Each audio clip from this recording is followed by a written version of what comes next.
اعوذ باللہ من الشیطان الرجیم بسم اللہ الرحمن الرحیم انما الصدقات للفقراء والمساکین والعاملین علیہا والمؤلفة قلوبهم وفي الرقاب والغارمین وفی سبیل اللہ وابن السبیل فریضۃ من اللہ واللہ علیم حکیم۔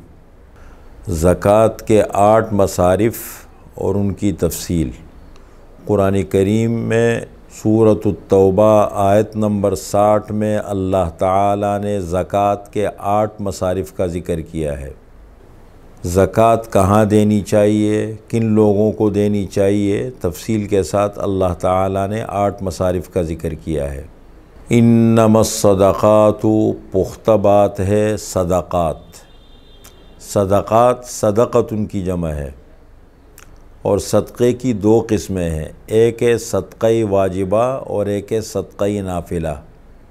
صدقہ واجبہ کے اندر کیا آتے ہیں؟ زکوٰۃ ہے، صدقۃ الفطر ہے، فدیہ ہے، کفارہ ہے، یہ آتے ہیں صدقات واجبہ کے اندر۔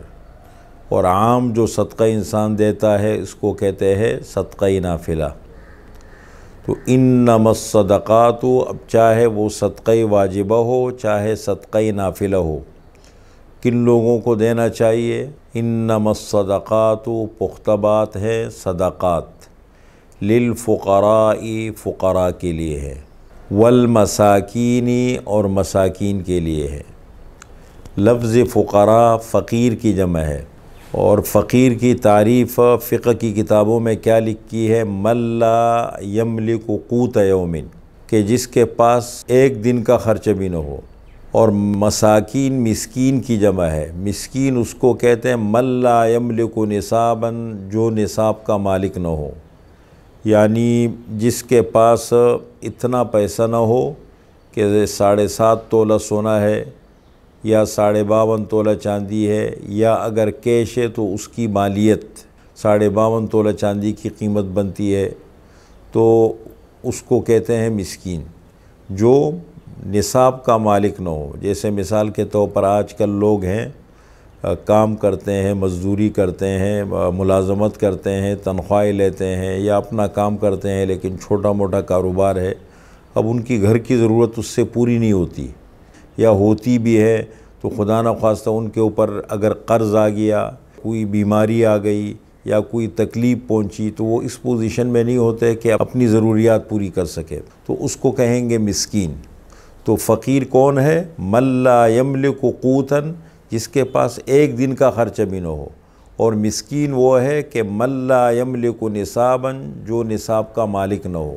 والعاملین علیہا، اور جو ان پر عمل کرنے والے ہیں، صدقات پر، زکوٰۃ پر عمل کرنے والے ہیں۔ اگر اسلامی حکومت ہو تو زکوٰۃ یا صدقات کے وصولی کے لیے جو اسلامی حکومت کی طرف سے بندے مقرر ہوتے ہیں، اور جا کر کے وہ لوگوں سے جمع کر کے لا کے بیت المال میں جمع کرتے ہیں، قرآن کی اصطلاح میں ان کو کہتے ہیں عاملین۔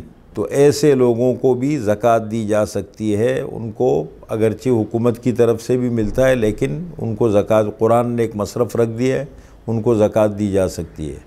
نمبر 4 ہے والمؤلفۃ قلوبہم۔ مؤلفۃ القلوب ان لوگوں کو کہتے ہیں جو غیر مسلم ہو لیکن اسلام کی طرف مائل ہو، اسلام کے قریب ہو، تو ان کو اگر دیا جائے تالیف قلب کے لیے، تاکہ وہ اسلام کے قریب ہو جائے، اس لیے کہ فطری چیز یہ ہے کہ الانسان عبد الاحسان، انسان احسان کا بندہ ہے۔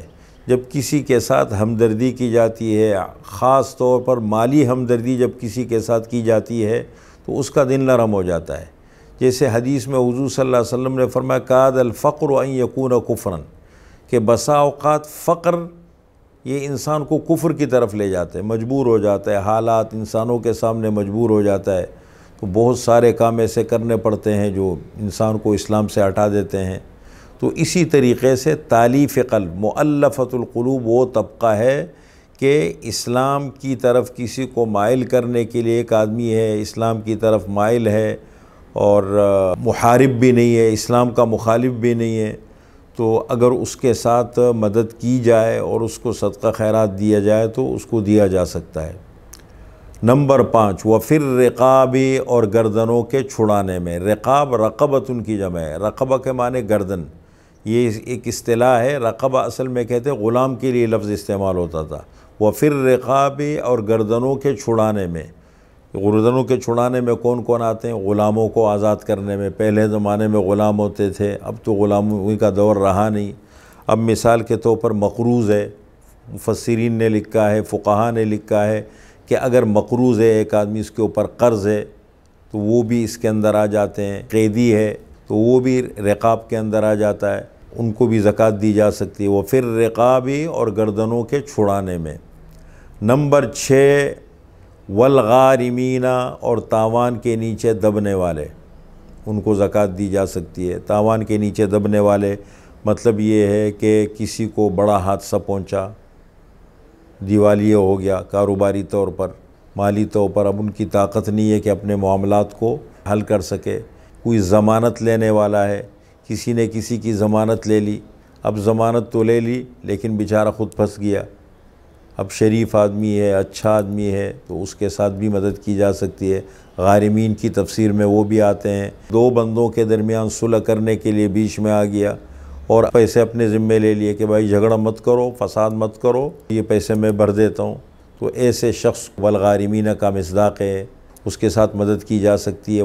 نمبر 7 ہے وفی سبیل اللہ، اور اللہ کے راستے میں۔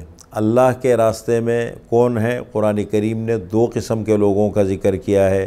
ایک تو اللہ کی راہ میں جہاد کرنے والے مجاہدین، جگہ جگہ پر قرآن کریم میں اس کا ذکر ہوا، اور دوسرے نمبر پر ہے جو علم دین حاصل کرنے والے ہیں۔ سورہ بقرہ میں اللہ تعالیٰ نے جب انفاق کا ذکر بڑی تفصیل کے ساتھ کیا ہے 3 پارے میں، تو جو زکوٰۃ کا مصرف بتایا ہے، صدقات کا مصرف بتایا ہے، تو فرمایا للفقراء الذین احصروا فی سبیل اللہ لا یستطیعون ضربا فی الارض یحسبهم الجاہل اغنیاء من التعفف تعرفهم بسیماهم لا يسألون الناس الحافا وما تنفقوا من خیر فإن اللہ به علیم۔ آپ صلی اللہ علیہ وسلم جب ہجرت فرما کر کے مدینہ منورہ تشریف لے گئے اور لوگوں نے ہجرت شروع کر دی، تو مختلف لوگوں سے جب ہجرت کر کے لوگ لٹے پٹے آتے تھے، تو آپ صلی اللہ علیہ وسلم نے مسجد نبوی کی تعمیر جب فرمائی تو اس کے ساتھ ایک چبوترا بنایا جس کو کہتے تھے صفہ، اور وہاں رہنے والوں کو کہا جاتا تھا اصحاب صفہ۔ حضرت ابو ہریرہ شروع میں وہیں تھے، بہت سارے لوگ وہیں رہتے تھے، چونکہ نہ ان کا گھر تھا نہ ان کا کوئی کاروبار تھا، وہیں بیٹھے رہتے تھے اور آپ صلی اللہ علیہ وسلم کی خدمت میں رہتے تھے، علم دین حاصل کرتے تھے، مسجد نبوی کے ماحول میں سیکھتے تھے۔ کبھی جہاد میں نکلنے کی ضرورت پڑتی تھی یا کہیں پر اللہ کے دین کو ضرورت پڑتی تھی تو ان کے لیے ان کو بھیج دیا جاتا تھا، وہ بھی کرتے تھے ساتھ۔ ان کو کہا جاتا ہے اصحاب صفہ، اور یہ کافی بڑی تعداد میں رہتے تھے۔ سیرت کی کتابوں میں لکھا ہے کہ 80 تک ان کی تعداد پہنچ جاتی تھی، پھر جیسے جیسے اپنے پیروں پہ کھڑے ہوتے تھے اپنے کاموں میں لگ جاتے تھے، یہ سلسلہ مستقل چلتا تھا۔ تو ان کو قرآن کریم نے کہا کہ للفقراء الذین احصروا فی سبیل اللہ، کہ صدقات، زکوٰۃ، خیرات ان فقراء کو بھی دیا جا سکتا ہے کہ جو روکے گئے ہیں اللہ تعالیٰ کے راستے میں۔ لا یستطیعون ضربا فی الارض، طاقت نہیں رکھتے چلنے کی زمین میں، مطلب وہ تجارت نہیں کرتے، انہوں نے اپنے آپ کو دین کے لیے باندھ دیا ہے، دین کے لیے روک دیا ہے۔ یحسبهم الجاہل اغنیاء من التعفف، کیونکہ ان کے مزاج میں ہے نہیں یہ لوگوں سے مانگنا، مانگتے ہیں نہیں ہے، تو ایک نادان آدمی اور جس آدمی کو پتہ نہیں ہے، جاہل آدمی، وہ نہ مانگنے کی وجہ سے سمجھتے ہیں کہ ان کی ضرورت تو ہے نہیں، حالانکہ حقیقت میں مستحق ہے۔ تعرفهم بسیماہم، آپ ان کی علامات اور نشانیوں سے ان کو پہچانیں گے۔ حضرت ابو ہریرہ رضی اللہ تعالیٰ عنہ فرماتے ہیں کہ کبھی کبھی مجھے اتنی بھوک لگتی تھی کہ 3 دن تک مجھے کھانا نہیں ملتا تھا اور میں بے ہوش ہو کے گر جاتا تھا، اور لوگ آ کر کے اپنے چپل مجھے سنگھا رہے، کوئی میں پانی کوئی کیا کر رہے، کوئی پانی پلا رہے کہ شاید ان کو مرگی کا دورہ ہے کیا ہے، لیکن 3 دن تک میرے پیٹ میں کھانا نہیں ہوتا تھا، خود فرماتے ہیں کہ ایک مرتبہ جب مجھے بھوک نے اتنا ستایا کہ میں جا کر کے جہاں سے آپ صلی اللہ علیہ وسلم صحابہ لوگ گزرتے تھے وہاں جا کے بیٹھ گیا کہ اپنے آپ کو سائل بنا کر کے کہ میں پوچھوں گا کہ میں مسئلہ پوچھنا چاہتا ہوں تو شاید میری ضرورت کو کوئی محسوس کرے۔ تو میں بیٹھا ہوا تھا، حضرت عمر رضی اللہ تعالی عنہ گزرے، پوچھا مجھ سے، ابو ہریرہ کیسے بیٹھے ہیں؟ میں نے کہا ایک مسئلہ مجھے پوچھنا ہے، ذرا بتا دیں۔ میں نے پوچھا، انہوں نے مسئلے کا جواب دیا، چلے گئے۔ پھر کافی دیر کے بعد اور لوگ گزرتے رہے، حضرت ابوبکر گزرے، پوچھا ابو ہریرہ کیسے بیٹھے ہیں؟ میں نے کہا میری ایک مسئلہ مجھے پوچھنا ہے۔ تو میں نے پوچھا، بتا کے چلے گئے۔ کچھ دیر گزری تو آپ صلی اللہ علیہ وسلم کا گزر ہوا وہاں سے، تو پوچھا مجھ سے، ابو ہریرہ کیا کر رہے ہو یہاں پر؟ میں نے کہا اللہ کے رسول مجھے ایک مسئلہ پوچھنا ہے، پر میں مسئلہ چھوڑو میرے ساتھ چلو۔ اور مجھے لے گئے، وہاں مجھے بٹھایا، دیکھا تو اور بھی لوگ بیٹھے ہوئے تھے کافی۔ تو مجھے پوچھا کہ بھائی گھر میں کچھ ہے؟ ایک دودھ کا پیالہ ملا، تو دودھ کا پیالہ جب مجھے دیا، کہنے لگے سب کو پلاؤ۔ تو مجھے بڑا عجیب سا لگا کہ مجھے تو بڑی بھوک لگی ہے اور یہ تو لوگوں کو پلا دیں گے۔ یہاں تک کہ میں شروع ہوا، مجلس کے شروع سے سب کو پلایا، پیالہ اسی طرح باقی رہا۔ پھر آپ صلی اللہ علیہ وسلم نے مجھے فرمایا آپ پیے، میں نے پیا، پھر اور پیے، میں نے اور پیا، یہاں تک کہ میں سیراب ہو گیا۔ میں نے کہا اللہ کے رسول بس میں سیراب ہو گیا اور نہیں پیتا ہوں۔ تو اسی طریقے سے یہ وہ حضرات تھے کہ جو وہاں بیٹھے ہوتے تھے۔ قرآن کریم نے ایک مصرف بتایا، فی الفقراء الذین احصروا فی سبیل اللہ، جو روکے گئے اللہ کے راستے میں۔ اور آج کل اس کے بہترین مصداق ہیں یہ دینی مدارس کے طلباء، یہ سالوں تک مدارس میں پڑھے رہتے ہیں اور وہیں ہوتے ہیں، ان کا انتظام وہیں ہوتا ہے۔ تو یہ بہترین مصرف ہے، اللہ کی راہ میں جہاد کرنے والے ہیں۔ نمبر 8 ہے وابن السبیل، مسافر۔ وابن السبیل کا معنی راستے کا بیٹا، مسافر ہے، کہیں چلا گیا، اگر مستحق ہے زکوٰۃ کا ان کو تو ویسے بھی دیا جا سکتا ہے، لیکن بالفرض اگر ایک مسافر ہے اور غنی ہے، حج پہ گیا، عمرے پہ گیا، کہیں سفر میں باہر گیا اور لٹ گیا، چوری ہو گئی، کوئی اس کو نقصان پہنچ گیا کاروباری طور پر یا کسی بھی طریقے سے، تو اگرچہ پیچھے سے مالدار بھی ہو لیکن پھر بھی ان کو زکوٰۃ دی جا سکتی ہے۔ مسافر اللہ کی راہ میں وہ زکوٰۃ کا مصرف ہے، مستحق ہے۔ تو یہ 8 مصارف کا قرآن کریم نے ذکر کیا ہے۔ فقراء ہے، مساکین ہے، عاملین ہے، مؤلفۃ القلوب ہے، غارمین ہے، وفی سبیل اللہ وابن السبیل۔ فرمایا فریضۃ من اللہ، یہ زکوٰۃ صدقات اللہ تعالیٰ کی طرف سے مقرر ہے۔ جو زکوٰۃ ہے اس لیے کہ عام نفلی صدقہ تو آدمی ویسے بھی دے سکتا ہے، تو اس آیت میں صدقات سے مراد صدقات واجبہ ہے، زکوٰۃ اور صدقات واجبہ مراد ہے۔ اس لیے کیا فرمایا فریضۃ من اللہ، یہ صدقات اللہ تعالیٰ کی طرف سے واجب ہے مسلمانوں پر۔